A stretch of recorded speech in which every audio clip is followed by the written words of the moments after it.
qui va nous rejoindre maintenant, le président directeur général du groupe Trieste. Alors, Ricardo Illy, président directeur général du groupe Trieste, était sur le banc il y a quelques instants et il est en train de nous rejoindre. Ricardo, prenez place, je suis en train de parler du groupe Trieste. Vous venez d'intervenir sur le banc, je vous demanderai de prendre un micro.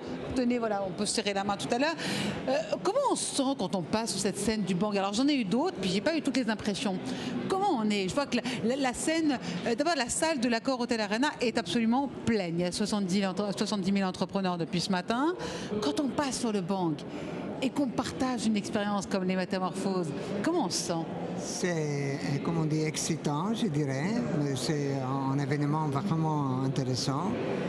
Et je pense qu'il donne vraiment une pousse à l'entrepreneur française. Et je pense qu'il y a beaucoup de jeunes qui viennent ici et qui décident de devenir entrepreneurs après d'avoir entendu l'expérience des autres jeunes et aussi moins jeunes comme moi-même. Vous êtes dans le café. Comment on se métamorphose dans ce secteur, notamment avec les nouveaux marchés? J'étais dans les cafés pour 40 ans. Maintenant, je m'occupe des activités extra-café dans notre groupe. Ça veut dire thé dans Manfrère en France, c'est une société française. Chocolat, c'est de Mori en Italie. Une vignoble qui s'appelle Mastroianni à Montalcino en Toscanie. Après, on a 40% d'Agrimontana qui fait les marrons glacés et les confitures. Et enfin, on a acheté une petite société qui produit les biscuits. Mais pour répondre à votre question... Oui, pour accompagner quand même le café et le chocolat, c'est bien les biscuits. Ça, c'est ma métamorphose du groupe, la diversification. Oui, c'est ça finalement. La métamorphose, elle réside dans la diversification. Exactement. Mais dans le café, la grande métamorphose, le passage au système avec le cartouche, les capsules, qui nous avons commencé il y a 50 ans. Je me rappelle, j'étais un garçon et j'ai fait les refits d'une machine qui travaillait déjà avec les cartouches dans l'année 1973. Ça veut dire qu'on avait commencé dans les 1970. Maintenant, on produit encore les cartouches en papier, qui est un système que nous avons ouvert. On a quelques dizaines de producteurs de machines et aussi de torréfacteurs qui produisent les cartouches en papier. Et récemment, on a commencé à produire aussi une capsule. On a 5 brevets sur la capsule exclusifs avec lequel on a, disons, réinventé l'espresso. Et enfin, on fait aussi maintenant la capsule compatible Nespresso. Oui, forcément, il faut le faire avec la machine, j'imagine. Exactement. Mais c'est une entreprise familiale qui finalement a su se métamorphoser. Ça marche, cette transformation? Oui, ça c'est une autre métamorphose qui est passée dans notre groupe récemment. C'est encore une société familiale parce que le capital est contrôlé par la famille, la 3e et la 4e génération. Mais le management est indépendant. Alors on a les directeurs généraux dans toutes les sociétés, exclu une que je vais dire, qui sont des professionnels, qui ne sont pas partis de la famille. Seulement dans la société Prestat, qui est basée en Grande-Bretagne et elle est contrôlée par Domori, la société du chocolat, on a disons, la fille de mon frère, Andrea, mon neveu, comment on dit, qui s'appelle Michaela, qui est le directeur général. D'accord, c'est bien. Donc c'est le seul élément familial qui reste, puis vous alors, c'est ça? Et vos enfants? Je suis président du Polo del Gusto. Ça, je sais. Et mon frère Andrea est président de Illy Café. Et vos enfants? J'ai seulement une fille qui a travaillé pour quelques ans dans ces entreprises. Elle faisait la personal trainer. Après, elle a travaillé pour plus que 10 ans chez Illy Café.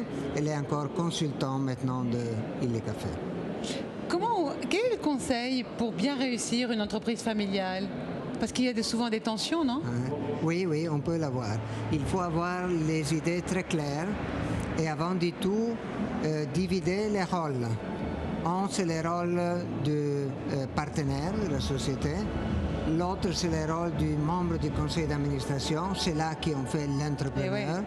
Et l'autre encore, c'est le rôle de manager. Et si vous voulez, le quatrième rôle, c'est d'être membre de la famille. Il faut toujours se demander, avant de commencer à parler, quel est le chapeau qu'on a dans la tête. Parce que si on parle comme manager, mais répondent les membres de la famille, la communication va se croiser et ça va mal. On est à une époque où on cherche des histoires. Et on cherche des belles histoires, parce que toutes les sociétés sont des jeunes sociétés qui tiennent pas longtemps, qui tiennent 10-15 ans.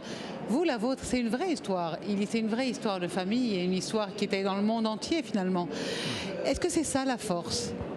C'est un des éléments de force, je suis d'accord. Le café a été fondé en 1933. 33, exactement. Mais pensez, Damman Frères était fondé en 1925. Il est plus ancien. Et Prestat, en Grande-Bretagne, a été fondé en 1902. Elle est encore plus ancienne. Et d'avoir une histoire, surtout s'il est une histoire unique, c'est vraiment important. Et aussi, si les propriétaires maintenant sont différents, il faut continuer le développement de la société en cohérence avec l'histoire de la société. On ne peut pas changer. Alors, dernière petite question rapidement, parce qu'on n'a pas beaucoup de temps, mais je passerai des heures à vous poser les questions. La clé aussi, c'est peut-être au niveau du goût. Est-ce que le goût du café change? Pour nous, la clé, c'est dans les goûts. Les goûts aussi changent, vous avez raison. Pour exemple, en Italie, on a, surtout dans le nord, parce que dans le sud, on était déjà habitué au goût plus amer, mais dans le nord, on est passé d'un goût plus balancé à un goût plus amer. Exactement. Qui, personnellement, je n'aime pas, mais je comprends et je respecte les nouvelles directions du marché. D'accord. Mais vous le prenez comment, votre café? Et après, j'arrête, c'est promis. Pas beaucoup. Je bois normalement 2 tasses de thé et 2 ou 3 tasses de café. Du café noir? Café noir, espresso, très serré. Très serré, le Illy forcément. Oui, c'est possible, mais autrement, je fais comme on dit, benchmarking, je contrôle la qualité du concurrent. La jeune dame qui est dans mon oreillette, Jennifer Gins, adore le café Illy, c'est son préféré, notamment dans sa machine à café, et c'est le cas de toute l'équipe, donc on vous remercie beaucoup. Ricardo Illy, président directeur général du groupe Trieste, on peut être sûr que le café a un bel avenir devant lui. Merci beaucoup. Au revoir. Je vais faire une